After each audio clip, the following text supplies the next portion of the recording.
Welcome to this ToolsOnAir Academy episode about using event presets to extend your recording workflows. In this video, we want to highlight the benefit of using event presets and show you how easy it is to further empower your recording workflows with such presets. In this example, we'll work with the 4-channel recording setup, which we will use to start and stop recordings on every channel with the given settings. The task is to use event presets to log every recording to a log file, so that we can get a clear overview of which recordings were made that particular day. Let's start by selecting the Events tab in the Just Control configuration panel. This will display the Devices subtab, where we will create an event device based on a Bash shell script. Select Bash shell script from the Device and Protocol list, and press the Add button to create that event device. That's it. We can now use Bash scripts within event presets. Therefore, switch to the Preset subtab to create a new event preset. Press the Add Preset button. Select the Bash shell script event and press the Add button. Now, let's write our code. We want the Bash script to just write the file names to the resulting log file. In this case, we will use a variable to get the file name. For this demo, the log file will be saved to the desktop. Enter a name for the preset and press the Finish button to save it. Let's verify that the script is executed properly and achieves the desired result. Switch back to the Just Control user interface, select the desired channel, and set this newly created event preset as the Start Recording event. We also need to enter a file name before we start the recording. A new log file will be created on the desktop, and we can see a new log entry with our file name in it. The event preset is working as expected. Let's stop the recording and move back to the event itself, so that we can further adjust it to our needs. Double-click on the preset to edit it. We want to amend the channel name to the log by using another internal variable to accomplish that. Save the preset adjustments by pressing the Finish button, and move back to the Just Control user interface. This time, enter a different file name and start the recording again.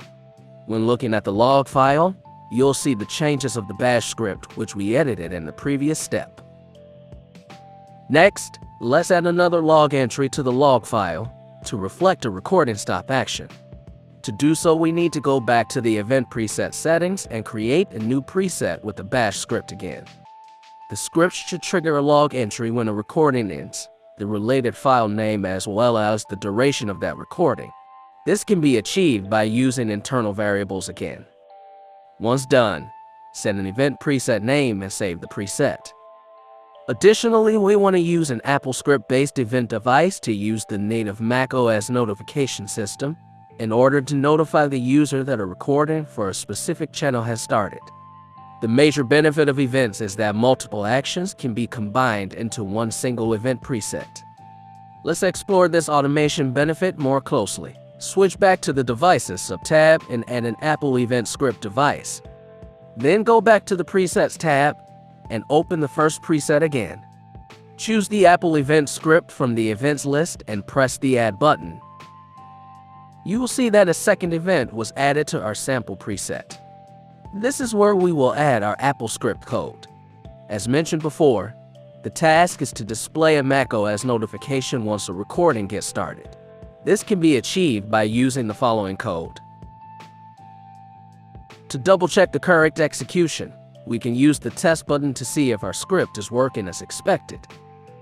Looks about right. Please beware that the variables will be replaced accordingly when the script gets executed later. To complete the Apple event script part, press the Compile button and use the Finish button to save the preset changes. Finally, let's check our example event workflow and go back to the Just Control user interface. First, we need to make sure that there is a start and stop recording event selected for the channel we want to use. Once this is done, let's enter a different file name again. Then start a recording to trigger the Start Recording event. A macOS notification will appear, stating that the recording was started for channel 1. Now, let's look at the log file. Here we can see, after a short check, that the entries have been made correctly.